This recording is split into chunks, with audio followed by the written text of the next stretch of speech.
This is Charles Butler, host of the Reality Check with Charles Butler, airing 8 to 10 a.m. Every day, Monday through Friday, on Genesis Communication Network. That's www.gcnlive.com.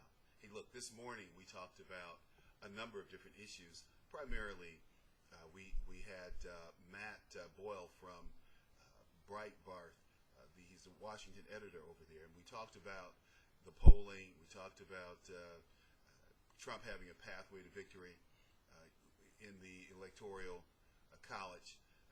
I put up my prediction in the electoral college. Go out to my Facebook page at Charles Butler Conservative. You can also go to my Twitter page, Charles Butler 52, and also I have a web page which is The Reality Check, charlesbutler.com, that I need to update, by the way. But look, I saw a piece today in the paper. We started out talking about the record deaths in homicides in Chicago, where a man, 62 years old, this summer in August, was brutally murdered on his porch. Two masked men came up, pushed his granddaughter aside, and shot him in front of his granddaughter. Shot him multiple times with his hands up. He was a welder, not a gangbanger, not a drug slinger, but a welder. Had a job as a welder. Don't know what that was in retaliation for, but it happened. So, this killing that's going on in Chicago, as I said time and time again, is not so much about drugs, not so much about retaliation, not so much about the drug or gang culture. It's about young men not having any jobs, not having any self-worth, not having access to getting out of the craziness, not knowing their fathers. These black women need to quit having babies without fathers. Nobody said to these sluts, do you want to get married? Do you want to have a family? No.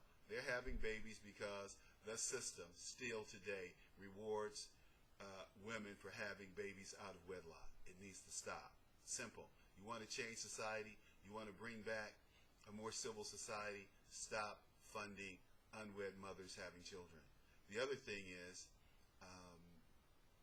this whole, LGBT adoption thing. Craziest thing I've ever heard. Giving these children up to gay people. It is crazy. It's unconscionable, and it's very detrimental to these young people who are adopted into these LGBT families. It is devastating to them psychologically, and it needs to stop. And these LGBT judges and these LGBT doctors, they need to stop and get real and start following the science and not their own personal agendas. With that said, by the way, I often say that I don't want to go to London and hear Polish accents, or go to the Champs-Elysees and look at Arabs and Africans walking down the Champs-Elysees in Paris. I'm tired of that, and obviously the people are too. So in northern Paris yesterday, they broke up a shanty town, a tent town, where people are out in the streets, and these Arabs are saying, they came from Afghanistan, give us homes, protect us. No, put them on a bus and take them back to Afghanistan. How in the hell did they get to France anyway? How did they get to Paris anyway? You know where Paris is? You know how long it would take for me or you to get to Paris? How are these refugees getting there? Send them home. As I say, there's a song called The Snake Song by Al Wilson. And what the metaphor of the song and the